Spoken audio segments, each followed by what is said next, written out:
This week on The Chef's Line, the professionals from Melbourne restaurant Bar Lourinhã will take on 4 home cooks who think they've got what it takes to beat them at their own game. I'm going to give it my best shot and I'm going to show them that electricians can cook. The home cooks will showcase their best take on Spanish cuisine as they battle against Bar Lourinhã's chain of command, starting with the apprentice chef right up to the head chef. It's the ultimate food fight to discover if delicious home-cooked meals It's like a flavour explosion in my mouth. Wow. can beat the refinement of a restaurant dish. It smells incredible. Judged by executive chef Dan Hong, renowned chef Mark Olive, and food writer Melissa Leong. So what are you waiting for? Let's cook! So which home cook has what it takes to make it to the end of the chef's line?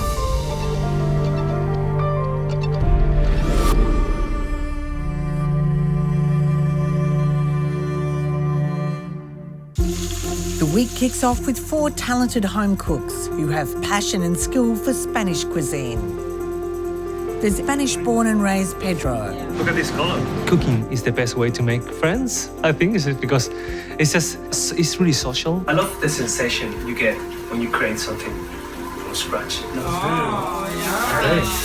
Yum! Lover of all things Spanish, Elisa. I've always loved Spanish food, and then I married my husband, who is half Spanish, so that sort of consolidated my love of everything Spanish. Father of 2, Adam. I add a little bit of spice to mine. I put a little bit of jalapeno in there as well. For me to learn Spanish cooking, it was something that I was really intrigued by. Sardine and blue cheese croquettes. Hey, you gonna have some dinner? And electrician Adrian, who embraces his heritage. Spanish food's really important to me. Every time I go to Spain, I try different things. If I find something nice, I have to learn how to make it. I get a lot of good inspiration from books. I like trying different things and from travelling too. Who's ready to cook some Spanish food? And who thinks they're the best home cook tonight? Oh, nice one, Elisa. I like that. And Pedro, got your hands up too. This week, you will be cooking against the chef's line from Bar Lourinhã.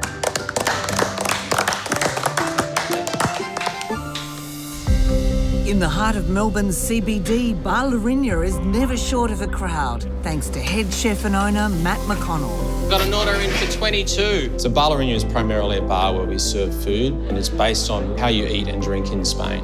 At Bar Lourinhã, what we're really trying to create here is a really good fun experience. You do a lot from scratch here, don't you? Our philosophy is pretty much to do as much as we possibly can in-house. How's that? Hey, that's it. We're done. Absolutely perfect. You've done this before. And they owe their 10-year success to a menu abundant in authentic and seasonal Mediterranean dishes. Oh, that's seriously delicious, isn't it? Welcome Bar Lourinhã and welcome head chef Matt McConnell. Matt, can you introduce us to your chef's line, starting with your apprentice? Sure thing. Norma is our apprentice. She's only been with us for a short time. Tomoko is our station chef. This is Oscar. Oscar is my sous chef. So that means that the first from the chef's line to cook is apprentice chef Norma. You ready? Yes, I'm ready. So Norma, you're cooking against 4 home cooks that have years of Spanish experience behind them. Yeah, I'm so nervous. And tonight, guys, you'll be cooking tortilla espanola. This classic Spanish comfort food of potato and eggs is similar to an omelette and is often served cold as a tapas dish. Picking the best plate this evening will be one of us. Tonight, I think that's going to be you, Dan. I can't wait to try all your versions of tortilla. I love the dish, so good luck. Our home cooks will need to impress Dan if they hope to move up the chef's line. Now you have 1 hour to get your plate on the pass. So what are you waiting for? Let's cook! Good luck.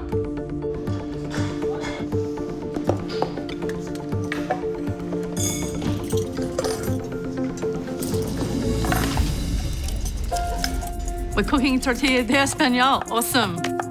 My version of a tortilla español has the round toasted fennel seeds and some grated Spanish mahon cheese. It's one of my favourites. I love fennel, it's one of my favourite spices. So, you know, with the potatoes, it's perfect.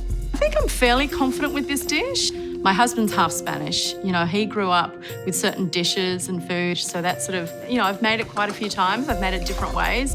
Fennel's one of my favourite, and I love all Spanish cheeses. So I think, you know, fennel and cheese and potatoes, it all goes together. Tortilla española could be a really easy recipe, but I add a little bit more layers to that. I add sweet potato, rosemary, and manchego cheese. That's my small twist to this recipe. It's really important when you cut the potatoes, both they have to have the same size because they have to cook evenly. If not, you're gonna cook more potato or more the sweet potato. I think home-cooked food tastes much better than restaurant food because there's passion and also pure ingredients and you know what you're cooking.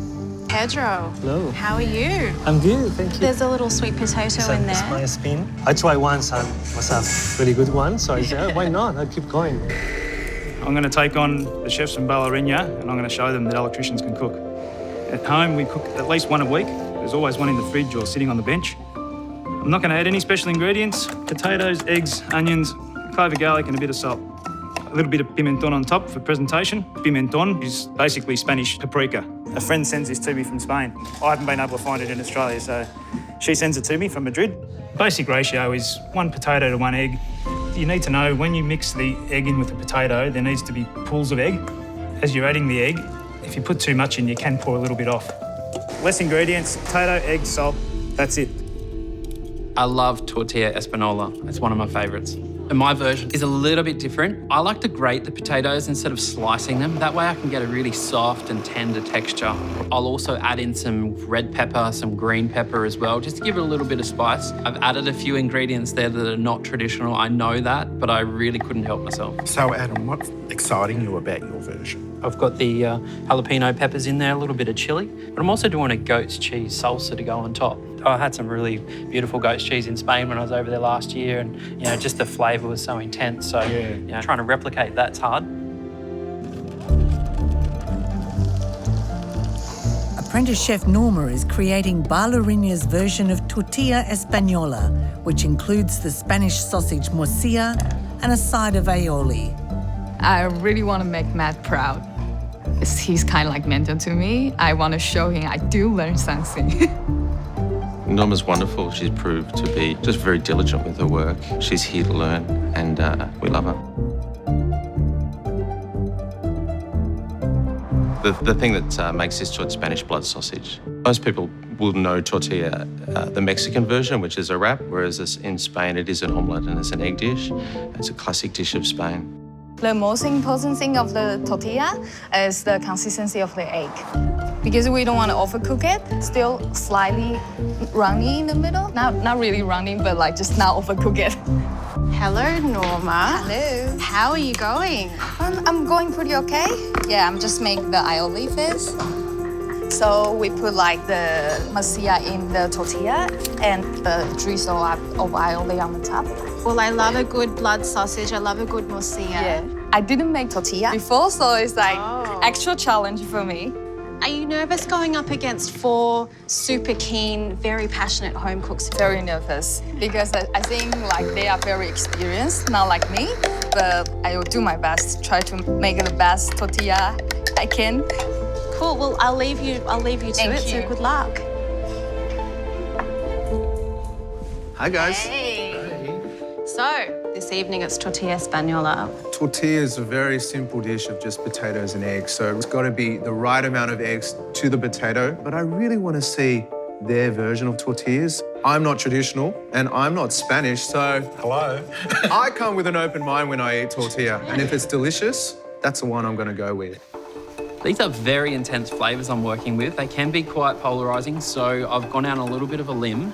But for me now, I've really got to make sure I nail every single element. So many elements to this dish that could go wrong at any stage. Can burn the crust on the bottom of the tortilla really quickly, and I really don't want to have to start that process again.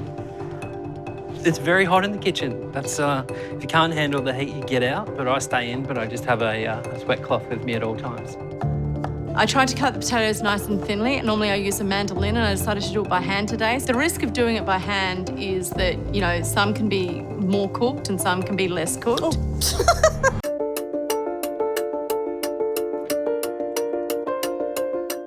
just a quick time check. You have 30 minutes left to get your plate on the pass. Our 4 passionate home cooks and apprentice chef Norma are creating their versions of the classic peasant food tortilla española. I might just get that second burner going, just speed it up just a little bit, but not too much where it's going to burn. In a bid to impress Dan, who won't know who cooked which dish when it comes time to taste. So, Mark, you've done the rounds. There are 5 extremely different tortillas going on here. So what are you seeing? Look, I'm not one to gossip. Yes, you are. Come I know, on. totally. Look, Adam, I'm a bit worried. He's putting a lot of stuff in there that, you know, could throw Dan. And then you've got Alyssa, she's very confident with her. She's strutting like a peacock. Now she's got some fennel she's put in there as well. Lovely. And then, of course, Adrian, he's keeping it really true and just lesser ingredients, but maybe more as a result. One of the trickiest parts of doing the tortilla is the flip. This is a really critical part in the process. I'm about to flip the tortilla and it could go all over the plate. Hopefully it'll hold together. The plate has to be bigger than the pan, obviously, and you just cover the pan. Mum puts the plate on top and turns it over and gets the wet stuff on the plate and then slides it back in. And when you remove that pan, you hope to God that it has come out perfectly. You have to be really careful because sometimes it breaks. My flip's a bit different to Mum's, and it's one thing we still argue about. So when I flipped the tortilla, so I slipped that in and pushed the sides down and it seemed to work really well. Slide the tortilla onto it, like so. Pop the pan on top. Flip. Mum puts the plate on top, turns the whole lot over. Half her egg stays on the plate. I tell her, Mum, you're doing it wrong. But she doesn't listen. It's one of the trickiest parts, but it's also one of the more spectacular as well when you see that golden, crispy crunch on the bottom of that tortilla. It's always tricky, but then I was nervous I was going to drop the whole thing on the floor. You hold it firmly and you turn it down. Wait for 2 seconds to all the tortillas on the plate and just slide the tortilla softly in the pan again. Just under 5 minutes to go, guys. This is not a traditional tortilla. It's an individual serve in a small pan. It goes into the oven to finish and you need the egg to be cooked just right so the juice is coming out of the morcilla. Norma is from Taiwan. She's up against 4 home cooks that are obsessed with Spanish cooking. Do you think that they have the psychological advantage over Norma? Oh, totally, yeah. But we've got pretty good confidence in Norma. I still have time. Took a few strips of Serrano ham, just sliced them up quite liberally, put them in a shallow pan and then just really softly fried them off and then stood them to crisp up in the pan itself over a little bit more heat. I would have liked it, to be honest, to be a little bit firmer, just a little bit, but it's okay. Yeah. You have 2 minutes to go before we need it up on the pass. Thank you. I love the golden colour on there. Quite often they can come out quite a little bit dark. I really went with a visual feast for my plate. I was trying to impress the judges with technique, but also appearance as well. Nice and high. I know mine's a little bit different. Yeah, it's awesome. I have to put in the plate. I'm gonna present it with a little bit of rocket and cherry tomato. Well done, guys. Mine's the only traditional one there. They look like nice dishes, but, you know, if I went to Spain, I wouldn't get anything that looked like those other dishes. Come on, Adam. Come on, Alyssa. We need it up on the pass. Quick. I'm not seeing all of the plates There's on the 2 pass. more that need to be on the pass. Adam, come on, quick. Well done. Quick, Alyssa, quick. Just so lucky. I'm really happy with the tortilla I've made today. It's exactly the same way I make it at home every time. So I want to be here till the end. I think I can win because I'm really happy with my result and even they all look amazing. I'm really happy what I did. It's been a Spanish celebration in the kitchen as our 4 home cooks and apprentice chef Norma drew on their passion and know-how to deliver their best versions of tortilla española. Blind tasting judge Dan will now sample their efforts without knowing who cooked which dish. Hi. Hi. Well, I'm absolutely starving. Well, you have a lot of protein and carbs ahead of you. Well, you know, it looks like 5 very different versions of tortilla. So, Dad, they look fantastic, but sometimes the simplest of dishes can trick people up. Exactly. Here is a tortilla with potato and fennel. Wow, it looks great. Nice colour. This little salad, a good addition, you know? I'm going to get into it. Taste it.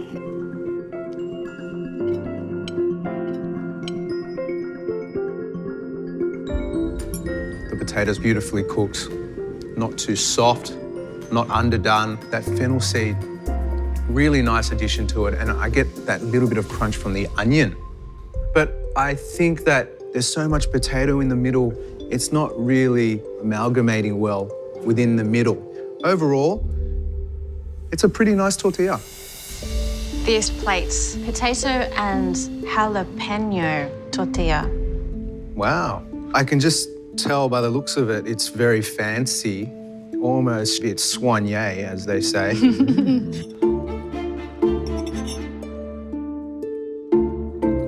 When I looked at it, I thought, it's not really in the spirit of tortilla because, you know, it's cut out with a ring and it's got this fancy jamon chip on top of it. But they really knew what they were doing because the potatoes inside are almost layered like a potato gratin.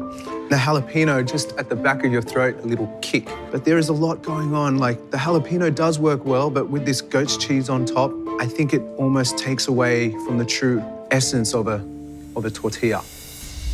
Morcilla and potato tortilla. Overall, presentation looks really inviting. I'm going to try it.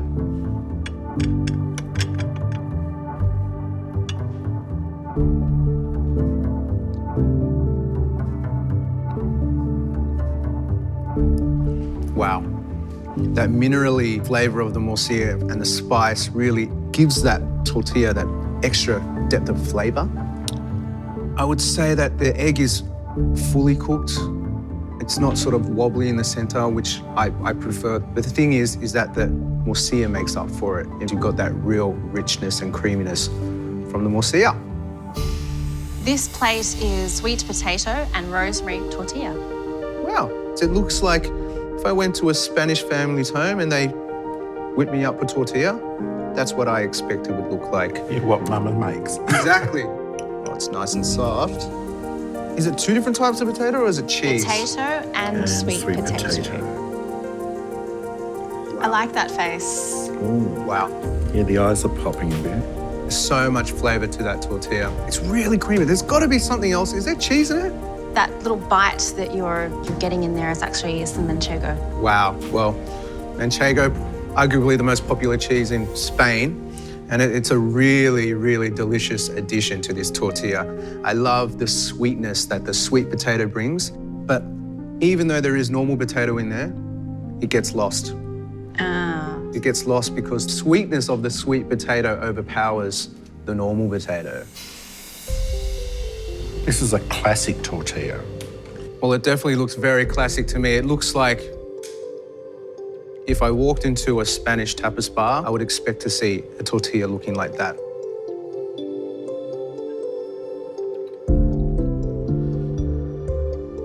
The potatoes in there are perfectly cooked. It's a textbook tortilla. You get that contrast from that firmly cooked egg on the outside to that soft egg in the middle.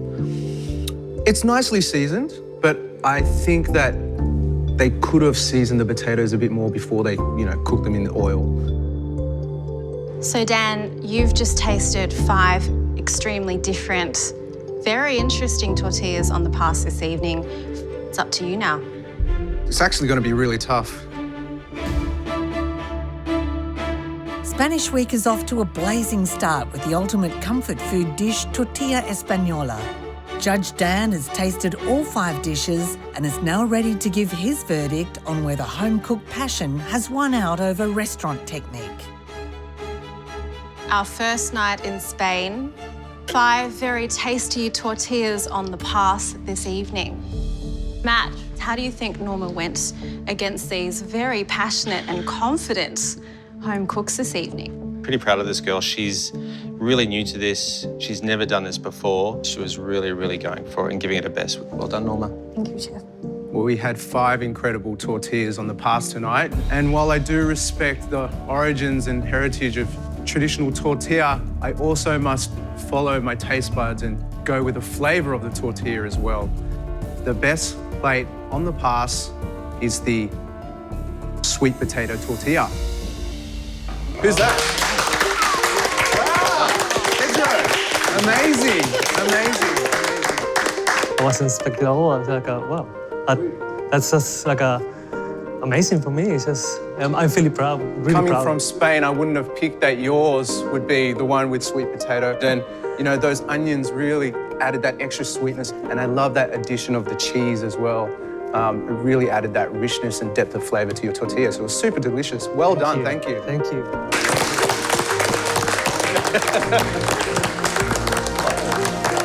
Well, the hardest part of the night, always.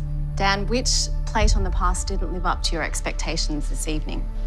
Well, this plate, upon presentation, upon looking at it, it was such a beautiful looking dish. But when I actually dug into it and had a piece of it, the flavours of this tortilla were slightly confusing. And for that reason, the dish was the jalapeno tortilla.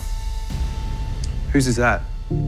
Oh, Adam. It was going to be a risky dish for me. There was a lot of flavours that I tried in there. Probably a little bit too much with a few of those combinations, but it is what it is. Look, it was really delicious. I'd eat it again. It's just that these other plates were also really delicious as well. Adam, a wonderful effort this evening. I'm really sorry to be seeing you go home. But Pedro, congratulations, you won best plate on the pass and you actually beat our apprentice chef. So we have this trophy for you. Congratulations. I feel amazing because I beat the restaurant chef. They are practicing every day. I'm not that professional in that. I feel like, oh, maybe I'm doing well. Congratulations, Pedro.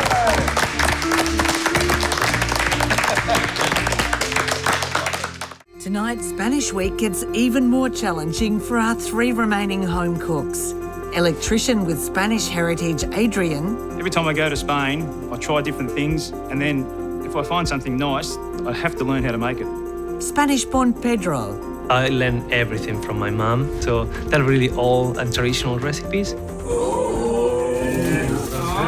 And mother of 2, Alyssa. I've always loved Spanish food, and then I married my husband, who is half Spanish, so that sort of consolidated my love of everything Spanish. Lovely. All of our home cooks are taking on the chef's line from renowned Spanish restaurant Bar Lourinhã, which is led by owner and head chef Matt McConnell. Guys, I got an order in for 22. 1 kingfish, 2 croquetas, please. Yes, chef.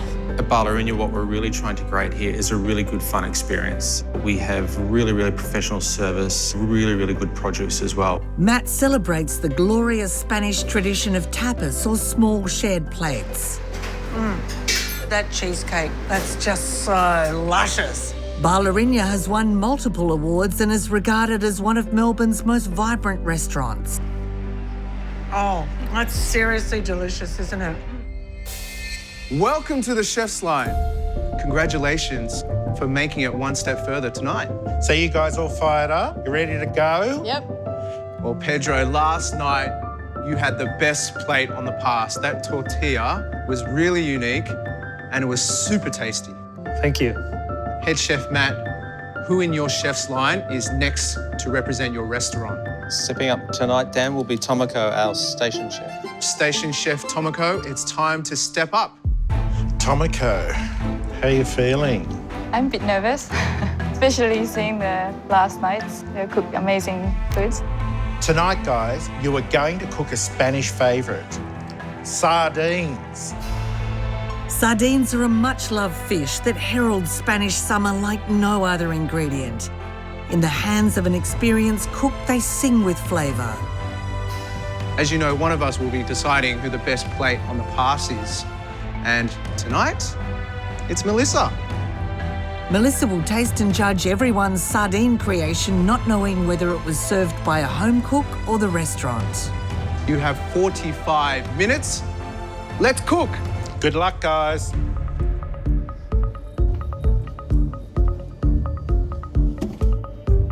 was watching the last night's dishes cooked by home cooks, but yeah, they were really good. I was actually really surprised, which makes me leave more pressure.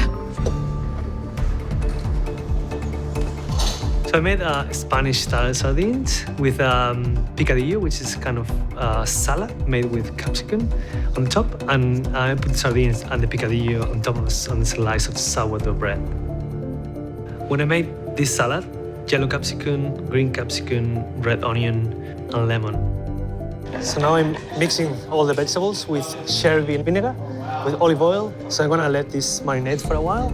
I'm gonna add a little bit of basil as well. It's a nice combination between the flavor of the sardine and the vegetable. It's really nice.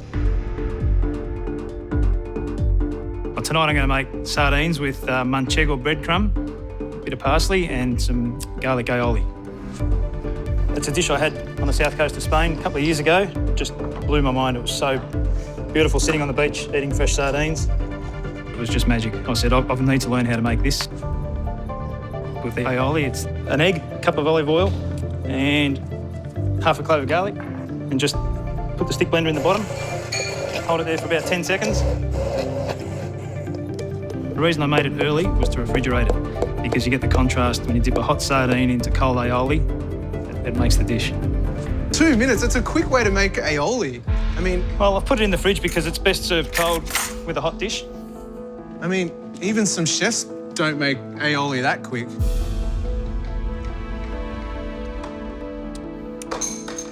It's got a kick. It's got a kick, but it's not about what I think, it's what about Melissa thinks. I don't feel totally confident making this dish because I don't cook it often enough. My wife and kids aren't very fond of sardines, so the only time I make them is if I'm eating them. Today, I'm just going to focus on what I do, which is Spanish food, but with a few little tweaks that might not be traditionally Spanish. I'm making char-grilled sardines with a salsa verde and a fennel, orange and parsley salad. Well, I'm actually just going to cook the sardines whole like they do in Spain. It's just stuffed with some lemon, tiny bit of salt, pepper, olive oil and smoked paprika, and hopefully the lemon inside will infuse a little bit in the sardines. With a beautiful salsa verde, I added the basil, parsley, bit of garlic, lemon juice and olive oil. No, I haven't had this in Spain, but all those ingredients are found in Spain, so I just take what I like from Spain and I put it together. As Alyssa plays around with non-traditional Spanish flavours for her dish. So I'm tearing bread now. It's about 2 days old bread. Station chef Tomoko is keeping things classically Spanish with the restaurant's take on sardines. So tonight I'm making Bar Lourinhã sardine dish. It's served with bread and parsley sauce. So I started with making the croutons first. So by the time when it's garnished, all the oil is absorbed. The bread and parsley sauce, getting the right texture is a bit of tricky. It's like a thick sauce. So it's a sort of a thick sauce, not as thick as like a dip consistency. It's very simple, the bread and parsley sauce. Yeah, you mix it up, the bread and parsley, and then thin it down a little bit with lemon juice and a little bit of water to help make it into sort of a saucy consistency. Lots of parsley leaf and some shallot and garlic and oil to emulsify the sauce. Getting a right consistency can be a bit tricky. You can easily make it too runny or too thick. How's it look? I can't see it. Is it green? Beautiful. We should ask them for one of these machines for us.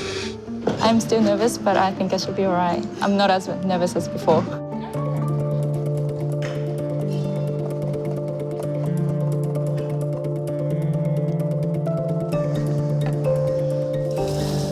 So I just fitted the sardines. It's important not leaving bones in sardines because when people eat it can taste it and it's not a nice surprise. First thing I have to do is chop the head. And now I have to put it firmly and parallel to the bone. I have to fit it slowly in a nice movement. These kind of things are really old traditional way to do it. So I learned this from my mom. She told me how to do that. It's important not having bones in sardines. Sometimes if you're in a rush, you can leave some of them. My technique for filleting the sardines is pretty rough and ready. I just rip the head off and pull the backbone out all in one piece. It's a bit like electricians work, although I didn't use any tools, just used my hands. But it's the way Mum does it, and it's the way I learn. And it's very quick and efficient, and it's just the traditional way they do it. G'day, Pedro. How's it going? Good, good. Geez, you're doing some really delicate knife work here. Yeah, I like it. It's the best way to fillet the sardine from the bone, softly and gentle. Really sharp knife. Yeah, that has to be really nice, like that. Careful, a nice movement like that. You will have nice fillet without. You can hear that on the bone too. Yeah. That's really detailed and real precision cutting, eh? It's not Obviously, easy. you've done this dish before. Yeah.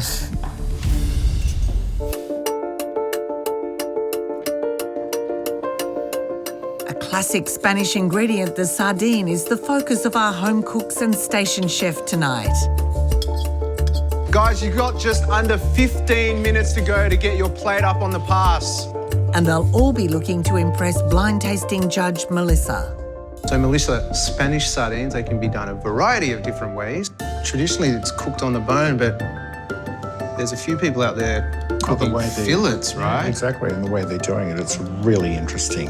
Yes, sardines are most often seen on the bone when you think about them, but filleted sardines can also be really lovely. I've seen them crumbed and fried. I've seen them sort of pickled and marinated. So I am open to the idea of it not being on the bone as long as you don't lose any moisture and you don't lose the flavour of the sardine.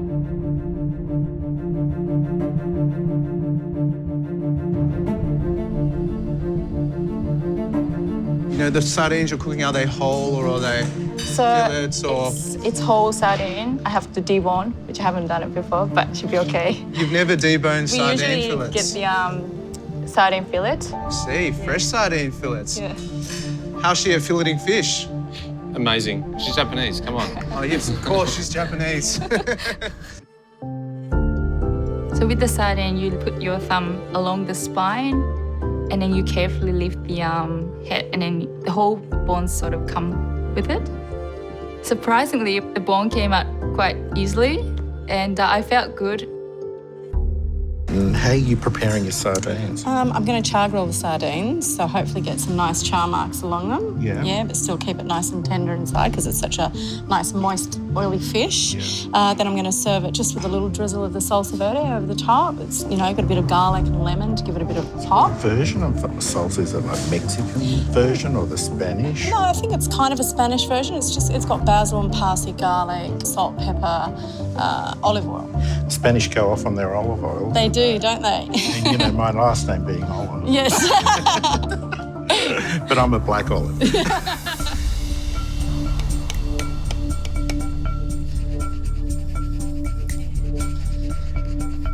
How are you preparing these sardines? So I've taken the backbone and the heads off, a little bit of sea salt, dip them in flour, seasoned flour, a bit of salt in there. This is manchego, grated manchego cheese with some roughly chopped parsley, and then shallow fry them in olive oil. And wow, it sounds very simple and delicious. Manchego is a really nice sweet cow's milk cheese, probably the most popular cheese in Spain. And when you mix the right ratio with crumb, it creates like a very crunchy, sweet texture on the outside, and it seals the moisture into the sardine. And then when you get it right, you can really taste the manchego. It's nice. With sardines, cooking sardines, the crucial part is that you don't overcook them. You overcook them and they're ruined. I'm looking for a nice golden brown, but 30 seconds tops because they're very thin fillets, so I don't want to overcook them. That's exactly the colour we're after.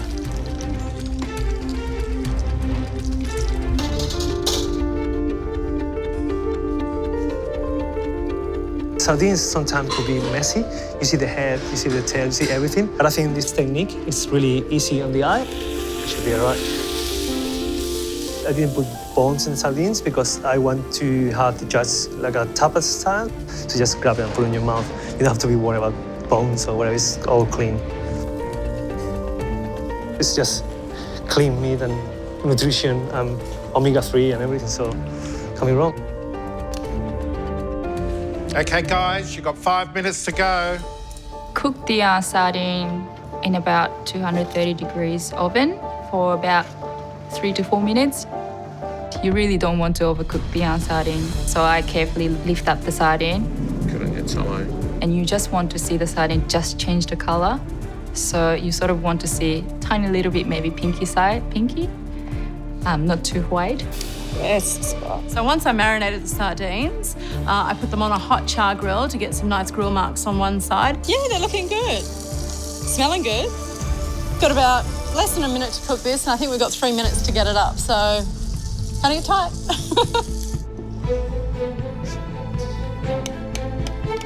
Good sauce.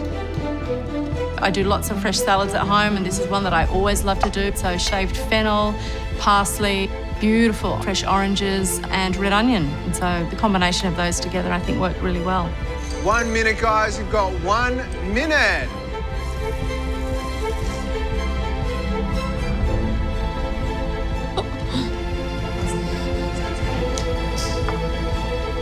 "30 seconds.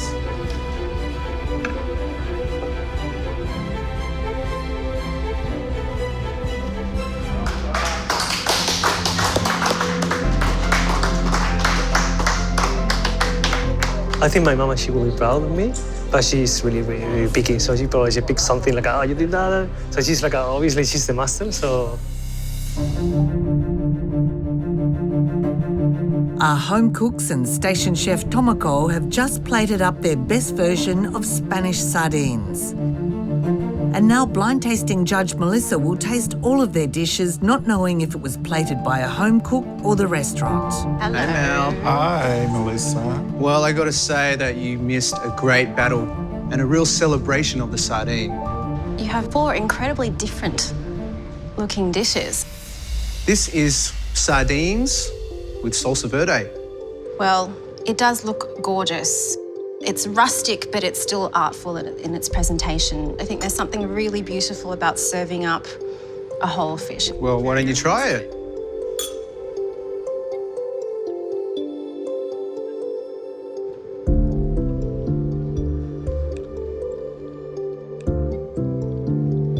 I'm getting a lot of brightness and acidity from the citrus and the salsa verde. They have a really lovely, strong flavour, but is balanced so well.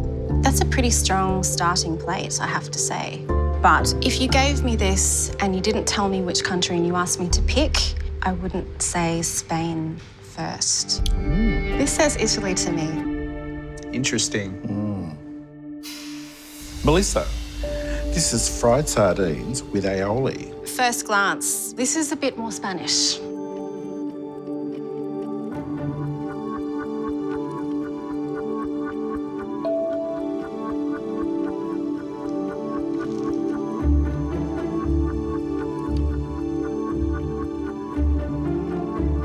How lovely.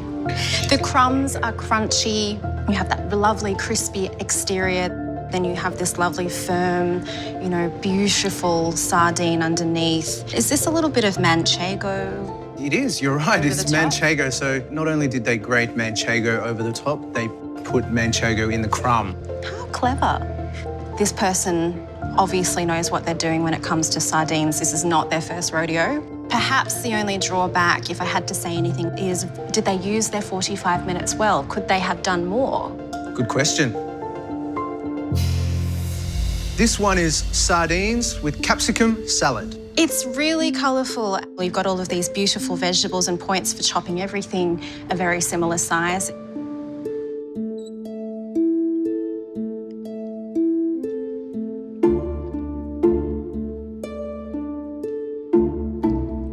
Oh. Bone. It's not the best of surprises. The capsicum salsa provides a lot of colour and presentation, but unfortunately I feel that the fish was just a bit over. This is roasted sardines with a parsley ajo blanco. Ajo blanco, sí. She speaks Spanish as well. Yes, that is the ajo blanco. The ajo Parsley blanco. flavour.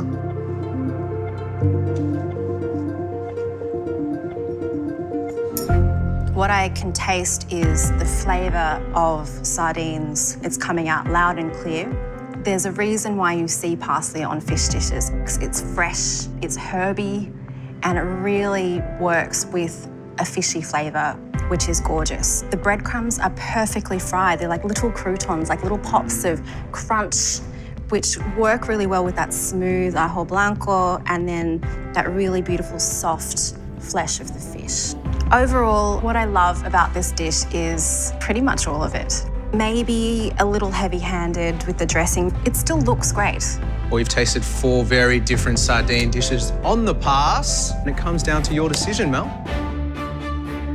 Tonight, our home cooks have drawn on their treasured recipes to create their version of Spanish sardine.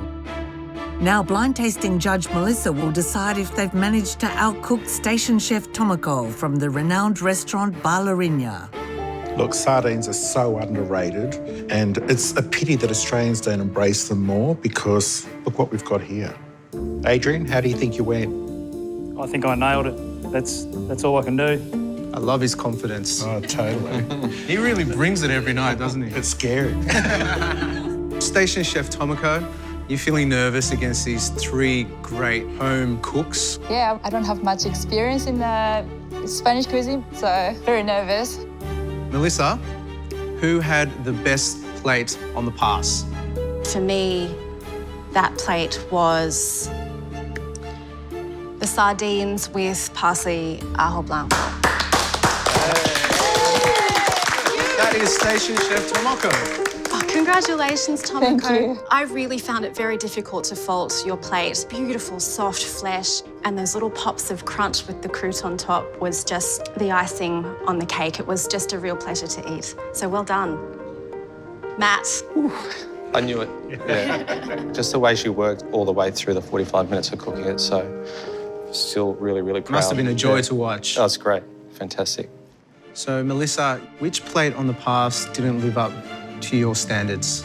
The plate that didn't meet my expectations was the sardines with capsicum salad. That's Pedro. I'm sorry, Pedro. The fish was maybe just a tiny, tiny bit over. And you really just need to keep an eye out for some of the larger bones. I feel good, honestly. I feel like I spent a great time with these guys. So what a great experience as well. Pedro, you're going home tonight, but you're not going home empty-handed. You won the trophy last night, so thank you very much for being here. Well, congratulations, Bar Lourinhã. Station chef Tomoko won the sardine battle.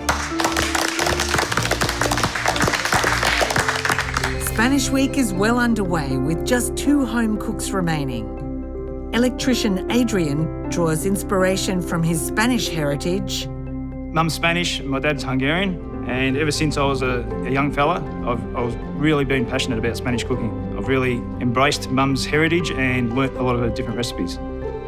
It's really young, Dad. Thank you. He's up against lover of all things Spanish, Alyssa. I've been cooking Spanish for about 15 years. Spanish food and cooking is really important to me because I've always loved the food, and then I married my husband who is half Spanish. I want my kids to sort of know that heritage. Lovely. These 2 home cooks will face the professional from the chef's line of Melbourne's Spanish restaurant Bar Lourinhã, run by owner and head chef Matt McConnell. Order in, table 20. I've got 2 bacalao, 1 kingfish, please. Yes, Chef. So Bar Lourinhã is primarily a bar where we serve food, and it's based on how you eat and drink in Spain. Matt and his team deliver delicious tapas dishes, influenced by a year he spent travelling through Spain. At the end of the day, it's about having a really good fun and a really good time. So we always want to serve the clams facing upwards so it catches all the sauce. Very keen to taste this.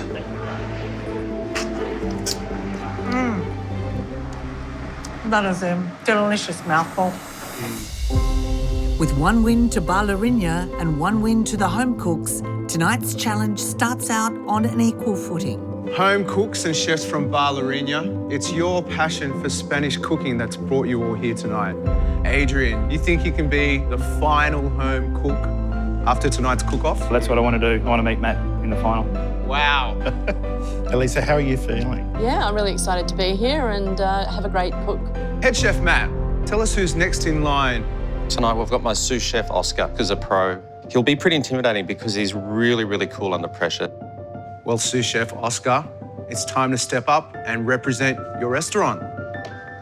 Now, Oscar, is there anything that's worrying you? We've got some red hot talent there, but at the end of the day, they're amateurs and I'm a professional. Them fighting words, Oscar. How do you feel about that? I'm a better electrician than you. So tonight you will be cooking churros. Churros is dough fried until golden and crunchy, then dusted with cinnamon and sugar. They come in a variety of shapes and sizes, but it's the star shape that ensures a fluffy texture inside along with a crispy outside. They're best paired with a cup of hot chocolate or a thick chocolate dipping sauce. So only one of us judges will be picking best plate on the pass.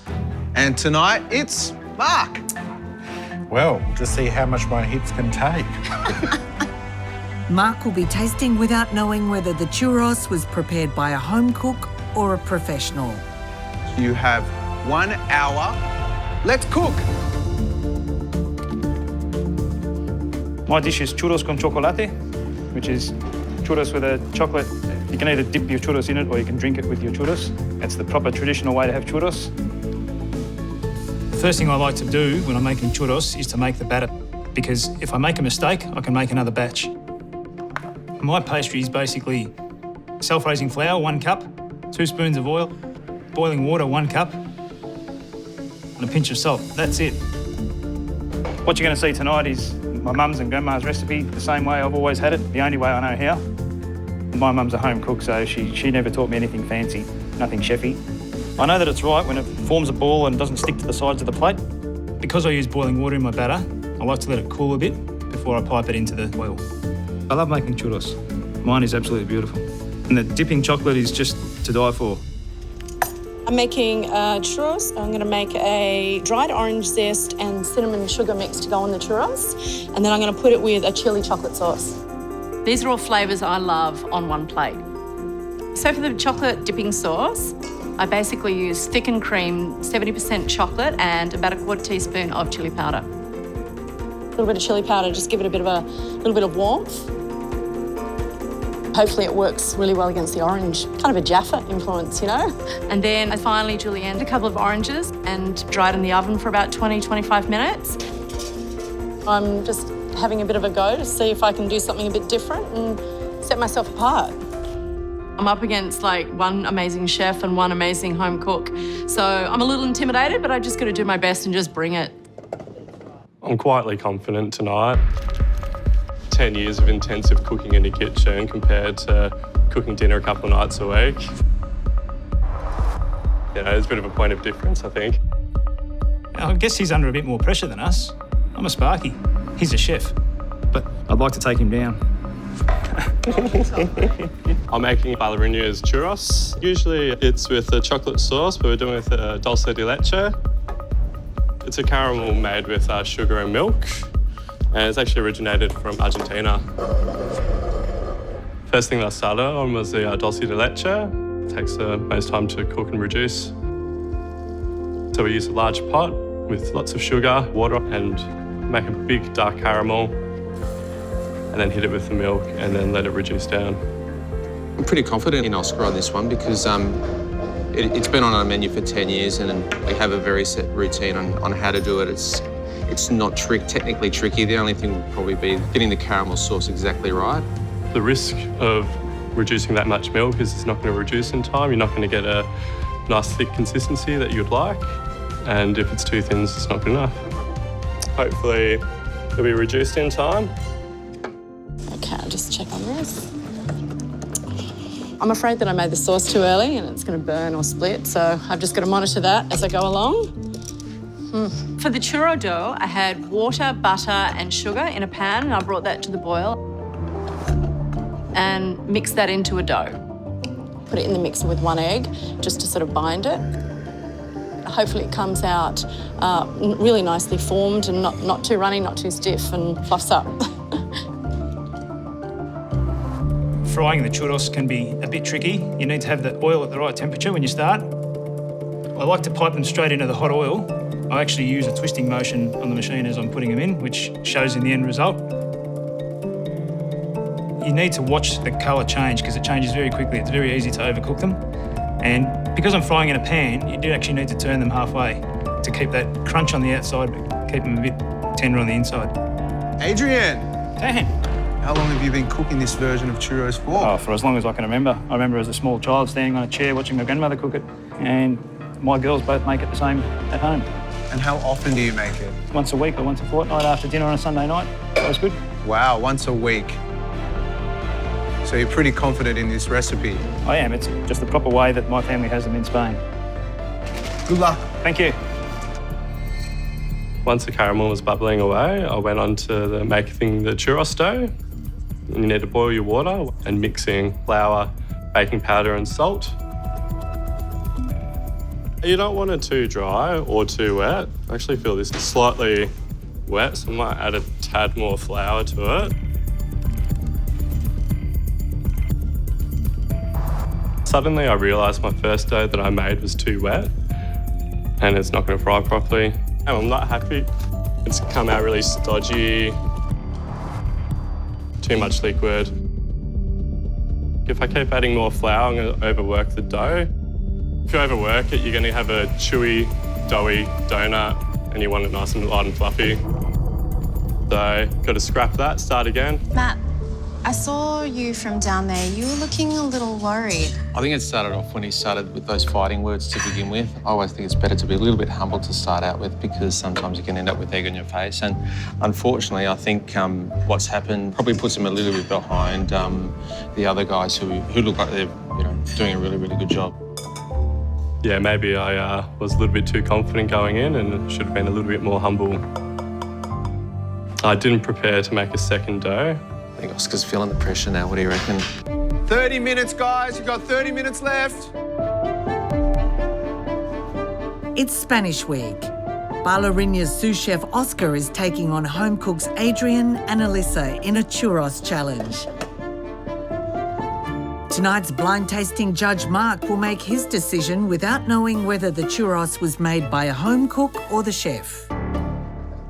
I made a second dough, reduced the water content in the recipe because the first recipe was too wet. This is exactly what I want. Nice firm texture, fry up really beautifully. I pipe the churros out and then I deep fry it. When deep frying the churros, you want to deep fry them for about 4 minutes. You want to get a nice golden colour. I used a piping bag to pipe out the churros. I've never used a piping bag before, so... I piped the churros in a C, sort of as an ode to my son Caius, and I know he'd love that. I'm a mother, so it's all about family and sort of including everybody and everything that's around. I'm just freestyling now. I deep fried my churros a little bit longer than I normally would have because I wanted to make sure that it was cooked inside. I've got the C for Caius and the chili chocolate for my husband Gabriel. Yeah, I think I did it too early. The sauce sat there for too long, so it thickened and started to go oily and maybe semi-split. Yeah, I don't like it. So I'm gonna have to redo it. I'm just gonna have to make it just after I've cooked off the churros. While frying the churros, I started making my chocolate dipping sauce. It's important not to have that ready too early because it does form a skin and it can go a little bit lumpy, so it's essential to have it ready last minute. It has to be smooth as silk with no lumps and just the right consistency so that it's thick and sticks to the churro. I actually put custard powder in mine and it's one of my secrets to make it real silky smooth. Mix 3 cups of milk, 200 grams of chocolate and 2 spoons of custard powder. That was it. Pinch of salt.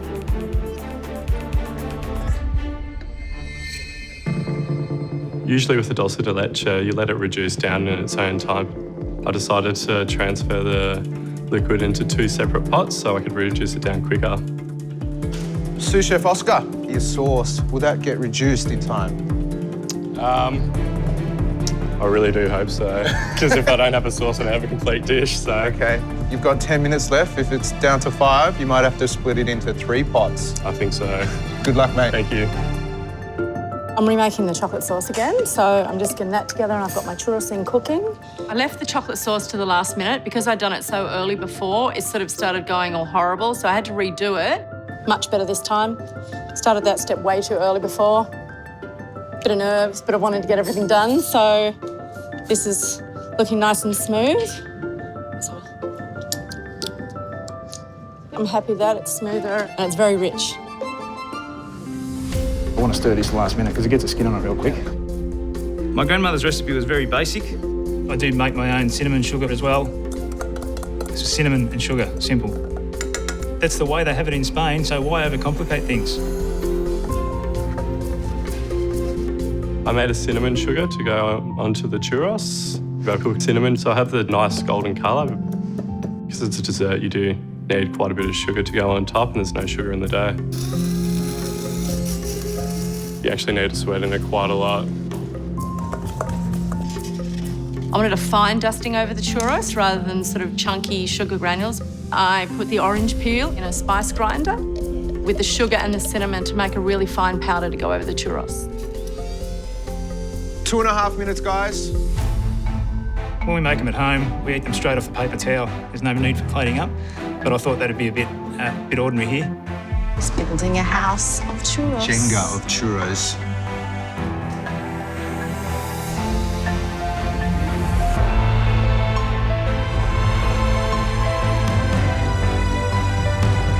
This dish is as best I can do. I was very happy with what I put up. Is it going to get thick in time? Drum roll. He's making me nervous now. I was a little bit worried about the sauce because I was running very short of time. It's exactly the consistency I wanted. You've got to be plating up now. 1 minute. 1 minute. Okay. The churros were a light golden colour. I was quite happy with the colour. I think my son would love these churros. It's in the shape of a C. I know he'd appreciate me doing that. Sugar? We've only got 1 plate on the pass. Come on, you got to get your plates up now.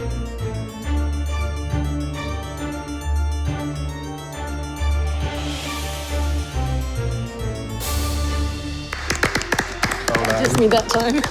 When I put my plate on the pass and I saw the other 2 dishes, I was pleasantly surprised with the quality that the home cooks put up. I think I like to keep things simple. And if something works, I don't like to change it. If it ain't broke, don't fix it. And I carry that philosophy through everything I do.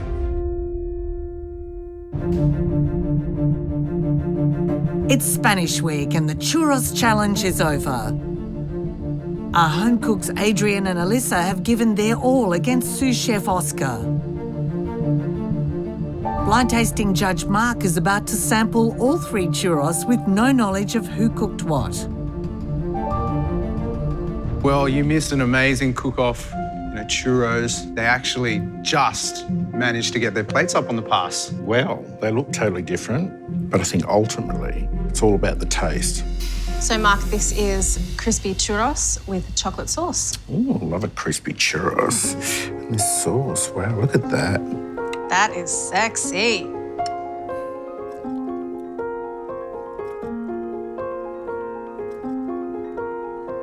Oh, I love that face. No, this is really creamy. But it's not just about the sauce, it's about the churros. Okay, we're getting there.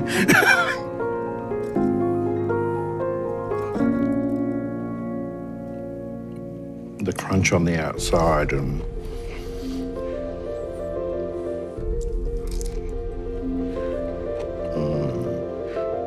this is a great churros. The crunchiness, the softness inside, mixed with the chocolate that came through, that was smooth and really it all come together. And I'd go back for more. This is churros with dulce de leche. Caramel sauce. Yeah, pretty much, Mark. Needs a bit of sun. Nice colour in the sauce. That's a cute plate.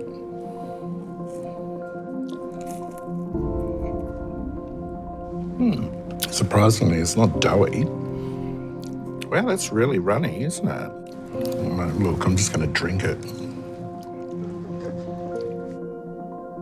For me, the churros could have been darker. It's nice and fluffy on the inside, but I just wanted that little bit of colour on the outside. And the sauce, it could have been a little bit thicker, and the caramel does come through, but it's got a little bit of a burnt overtone or tone to it as well. And you can taste that caramel, but the sauce just really let it down. This is crispy churros with a orange and cinnamon sugar and a chocolate and chili ganache. Presentation-wise, nice. You know, the Princess Leia hoops. I could tell you actually the shape of the churros on this plate means something to the person who put the plate on the past this evening. Wow, okay. Try it. They've got a little bit of cinnamon on the outside of this, have they? No. Yep, it's an orange and cinnamon sugar. Try that by itself first. Not bad. Nice and fluffy on the inside. Okay, I'm going to go right in. Wow. I love it when Mark goes cross-eyed. You can taste that hit of chili in the chocolate. Overall, really nice. It's really tasty. Churros, it's one of my favourite desserts. This is the gig of this week. And suck it up, because I'm the one that got to do it. But Mark, you need to choose your churros. I think I know which one I've chosen, but Curious. let's finish it off. Try a little more just to be sure. Totally. It's Spanish week. Home cooks Adrian and Alyssa have been competing against Bar Lourinhã's sous chef Oscar in a churros challenge. And now it's time to find out which is Mark's favourite. Another amazing cook, everyone. This week, we've seen some very impressive Spanish food with one home cook win and one Bar Lourinhã win. Elisa, did you think you did enough this evening to put your plate up on the pass? I hope so. I'm really happy with what I did today, yeah. And Adrian, still confident? Absolutely. I've made the churros the only way I know how. A family traditional recipe, and I hope it's enough to get me through. Oscar, how did you go this evening? Had a little hiccup, but I'll still put up a good plate of churros, so I'm happy with that. Matt, how are you feeling tonight? Pretty good. I know he was up against it, but got the job done, which is really, really important. So I'm still proud of him, although it's never great to make mistakes in the kitchen, is it? Well, it's time to find out who had the best plate on the pass. That was a tough one. These churroses were fantastic. They were really, really different. For me, the best plate on the pass tonight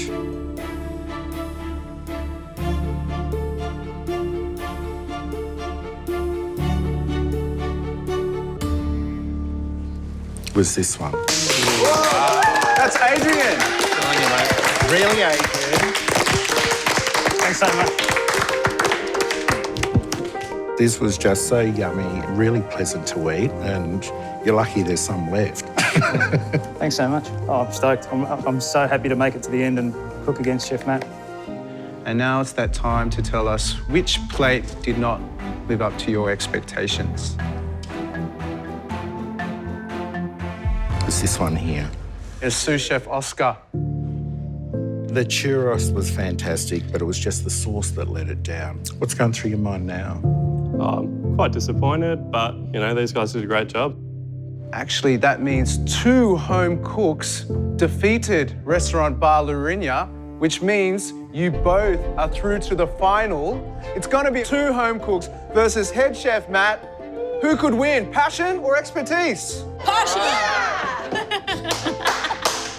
You seem surprised, Elisa. How are you feeling? I'd already planned my trip home. I was like, I'm out of here.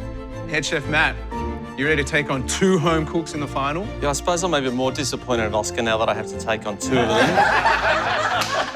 It'll be tough, but it'll be great. And Adrian, you had the best plate on the pass, so you are getting this trophy. Thank you. Congratulations, mate. Thank you. Thank you.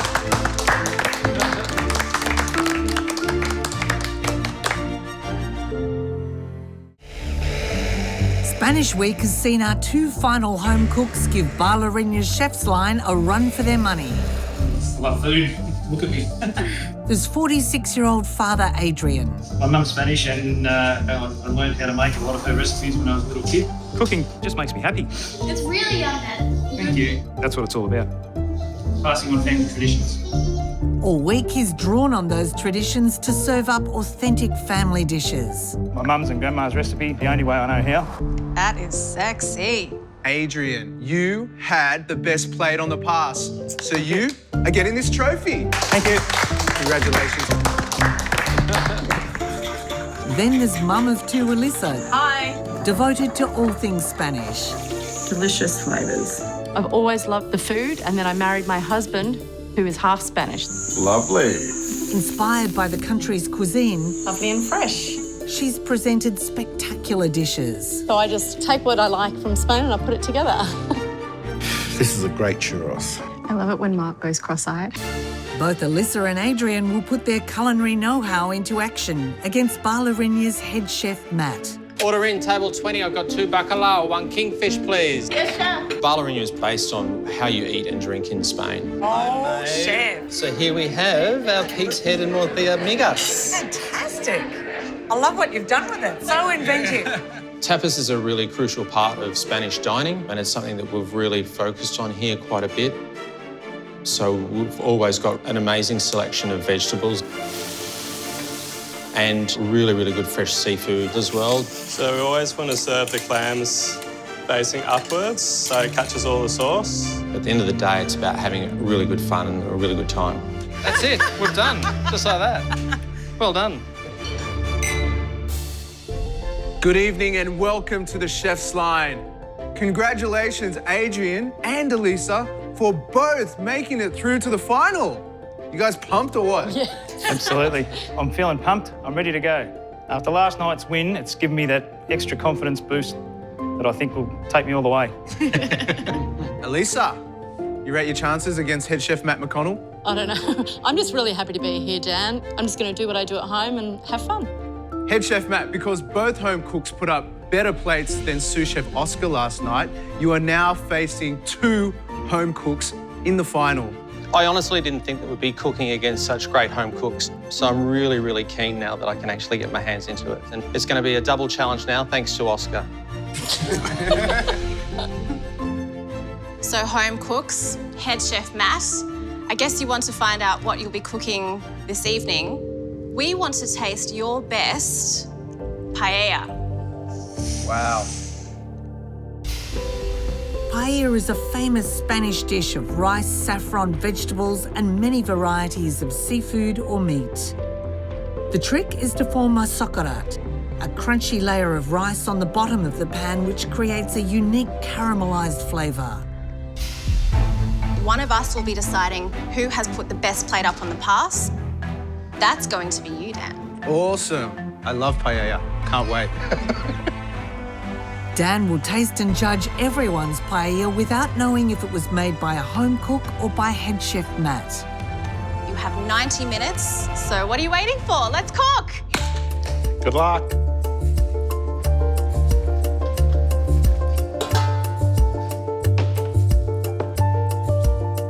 When I cook, I think I'm quietly competitive.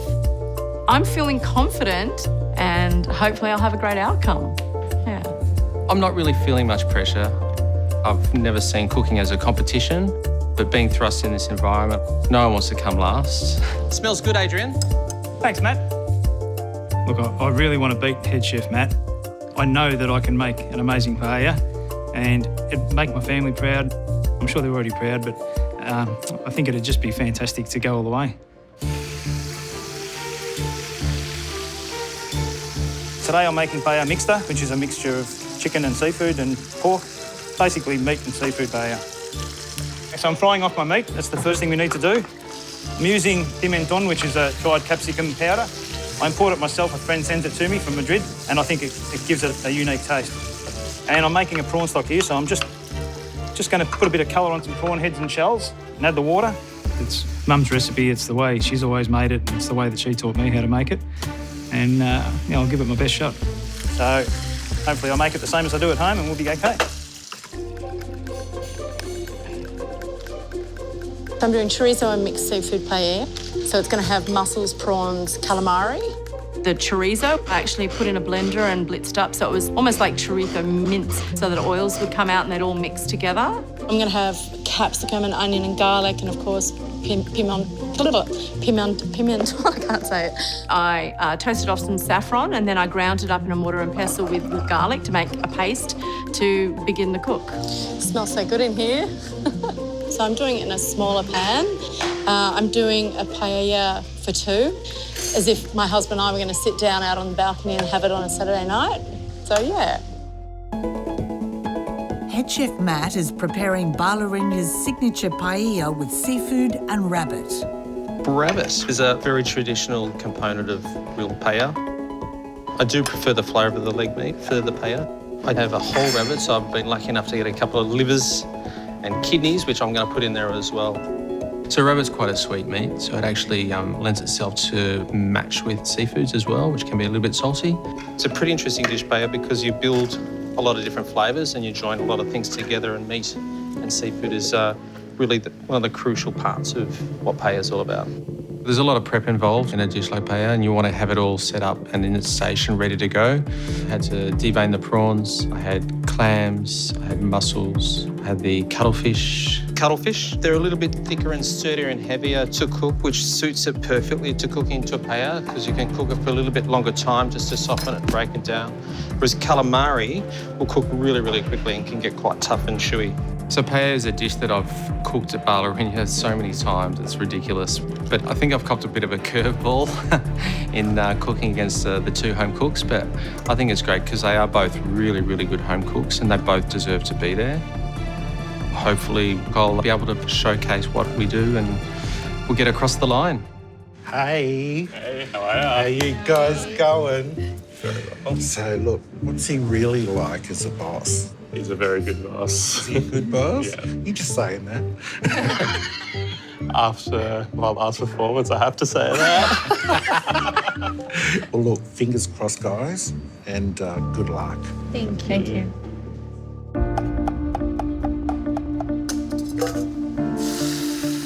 The key elements to making the perfect paella, it's all about the timing.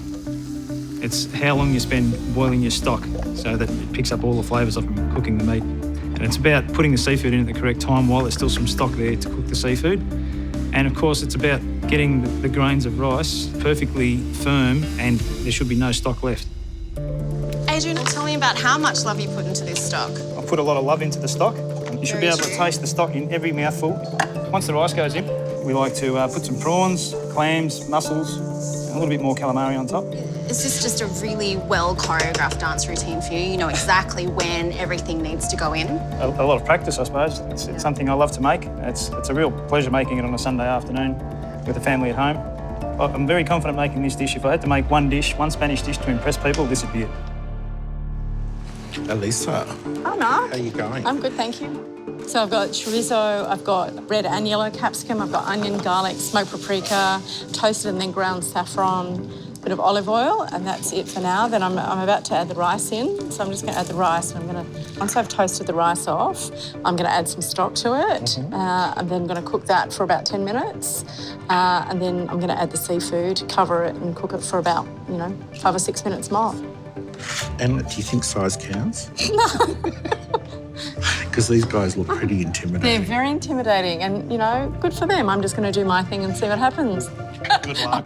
Thanks, Mark. It's all about timing. You have 45 minutes to get your paella up on the pass. It's the final showdown for Spanish Week, and we have two home cooks, Alyssa and Adrian, competing against head chef Matt. Their mission, to create their best interpretation of the Spanish classic paella. This is me. I'm just thinking about what I would do at home. They're all aiming to impress blind tasting judge Dan, who won't know who prepared which dish. So what's really important for a good paella is definitely that rice. It's got to be perfectly cooked. And it's all about timing. So they've got to know at which point of cooking can they add their prawns, their squid, their mussels, their clams. So it reduces perfectly to achieve the perfect sauerkraut, which is that charred crust at the bottom of the pan. Well, Dan, it's ultimately up to you, so good luck. Can't wait. Hi, Melissa. Hello. Seems that I've come at quite the crucial time. Timing is everything, isn't it? Absolutely, especially when it comes to paella. So tell me about Bar Lourinhã's version. So it's a bit of an adapted version, so it's not particularly traditional because I actually go rice in first. So it just helps with absorption and also you get like a nice nuttiness come through. But basically I'm layering it in a fashion so that the things at the bottom, they need to cook longer, whereas the things at the top will just cook from residual heat and steam coming through. Pretty much everything that goes in there, you want to be able to taste a little bit of everything. How do you get the perfect sauerkraut? It is timing. It sounds pretty cliched, but what we need to do is we need to get that stock, which is exactly measured to the quantity of rice, leaving enough moisture in there to slowly caramelise on the bottom of the pan. Plus also being able to utilise and manage your temperature with these gas rings, which is really, really crucial. Wonderful. All right, good luck. Thanks. I'll put the extra seafood in now. You need to put it in while there's still some stock there so that the seafood cooks. You need the clams to open, you need the prawns to cook through, and you need the mussels to cook through. It's all about the timing. And of course, it's about getting the grains of rice perfectly firm and there should be no stock left. I'm hoping to achieve the perfect sauerkraut, a crusty bottom.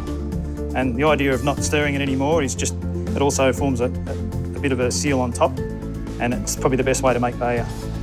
The biggest risks with making a paella is you can overcook it, you can undercook it, and the worst thing is if you burn the bottom of the paella, the taste goes through the whole paella and it's ruined.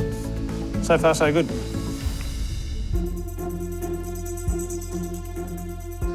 Home style. Feed two. Dinner for two. I'm a little concerned that the rice is undercooked, but I don't want to add too much more stock because then it'll go gluggy if I've already done the bottom, so I'll just have to see. I sort of thought about it and I thought, well, if I cover it for a few minutes and let it sit, it will keep cooking under the cover. I'm just trying to cook off some of the liquid so that it comes off the bottom and then that starts sort of browning on the bottom a bit. Yeah, but it's a fine line now where I want to get that done, but I don't want to burn it. Okay, guys, you've got 5 minutes to go.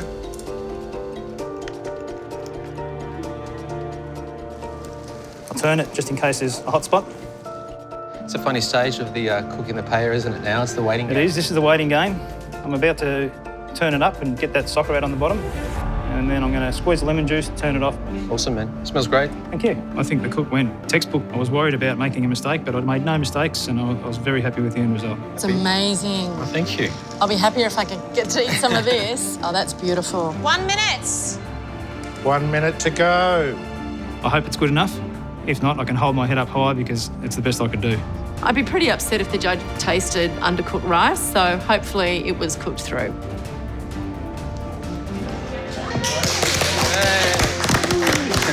Well done. Good job. Congratulations, job, mate. Well done. Thank you. Got a man hug. I did my best. I used my family's recipe, so let's see what the judges think. It's the final round of Spanish Week, and home cooks Adrian and Alyssa have just taken on Bar Lourinhã's head chef Matt with the classic dish paella. And now it's up to Dan to taste and judge all three creations without knowing if it was made by a home cook or by the professional. Dan. Hey, Dan. Wow, this looks amazing. Doesn't it smell great in here? Incredible. I can't wait to get just stuck into it. So Dan, this is a mixed seafood and chorizo paella for two. Yes, definitely looks like a paella for two. First inspection, it looks like a very traditional paella that I would find in like a Spanish restaurant. You can see that beautiful seafood, those 3 juicy king prawns, the calamari, I can see mussels. Look, I just want to get right into it. Go for it. I'm just going to have a dig around and see if there is that sauerkraut. Jeez. Is there one? I think it's starting to form just at the edge of the paella pan here. You can see a little crust there.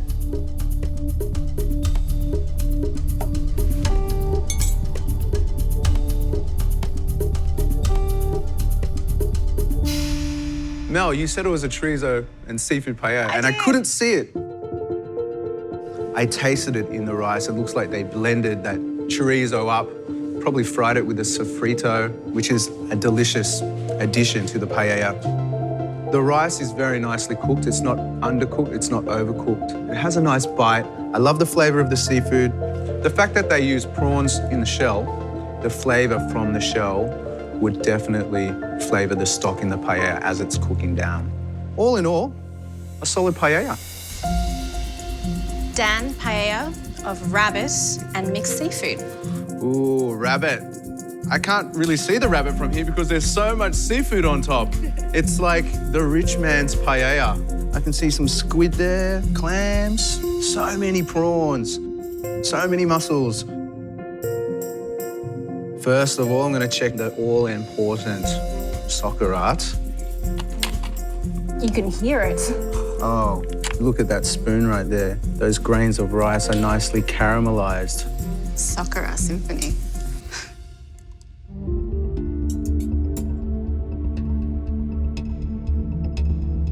There is also some rabbit offal.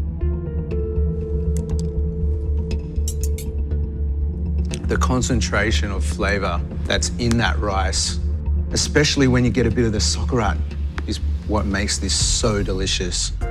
It looks like a lot of seafood, but that really all contributed to the flavour of that rice on the bottom.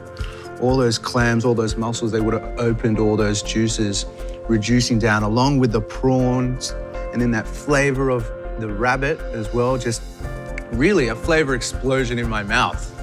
A super, super legit and delicious paella. Dan, this is a seafood and chicken paella. This looks awesome. I can see the chicken. It's on the bone too, which is great. See bits of calamari. And it looks like it's reduced really well. What are you hoping for? I'm hoping there's a sauerkraut here. I think we all want to dig around in there, don't we? Oh, yeah.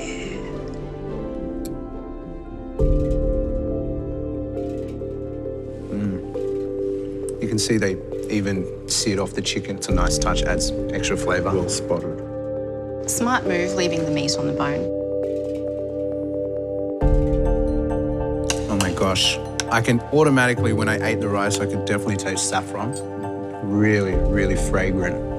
That sauerkraut added that extra dimension of flavour. I'm just going to try a prawn. Look at that. Stop it. Prawn is perfectly cooked. All the elements from the chicken to the seafood, perfectly cooked. It's a really, really delicious paella. It's going to be tough.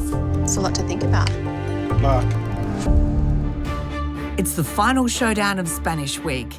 Home cooks Adrian and Alyssa are hoping their interpretation of the classic paella will be enough to beat head chef Matt's creation. Now blind tasting judge Dan is ready to deliver his verdict. Well, wow, what can I say? An incredible, incredible week of amazing Spanish cooking. It's all come down to this final night. You guys should be so pumped. Adrian, how do you feel? I feel fantastic. I just think I did everything I could, and I hope the results speak for themselves. Elisa? I'm just happy to be here. I've had a great time, and these guys are fantastic. So, Matt, how are you going? You a bit nervous? Do you know what? I actually am now. I haven't been nervous all week until right now, but I think it's just the waiting game. Dan, after tasting 3 amazing paellas on the pass this evening, which for you was the best plate on the pass? The best plate on the pass, in my opinion, has to nail the rice. And what makes a good rice? It's all the other ingredients combined to help the rice create a beautiful sauerkraut, that flavour at the bottom of the pan. One plate had an amazing sauerkraut, probably one of the best paellas I've ever eaten. So the best plate on the pass is this paella with rabbit and seafood. Congratulations, Matt McConnell from Bar Lourinhã. Bring it in there. Bang. Matt, looks like you had to lead by example, and you did it. Whew, thank God. Well, that paella was absolutely outstanding. There was so much flavour in it. I love the addition of rabbit, but the most amazing thing was that sokora. It really reduced down and made that rice crispy on the bottom and added so much flavour. It was so delicious. Thank you. Cheers, Dan. Thank you. You must be relieved. I am. Very relieved. Whew. Not so bad. Matt, it's been an amazing week and your chefs have done a great job. I've been really proud of what we've accomplished. They all bring something quite unique and special to our fantastic little bar. Well, home cooks, your paellas were super delicious as well. You really got the flavour in there. Well done, really good. That's the best paella that I can make, so I hope my family's proud, and it's no shame to be beaten by such a great chef. I'm just honoured to be amongst these guys. It's just been fantastic. Congratulations. What a week! 2 wins to the home cook, 2 wins to the restaurant.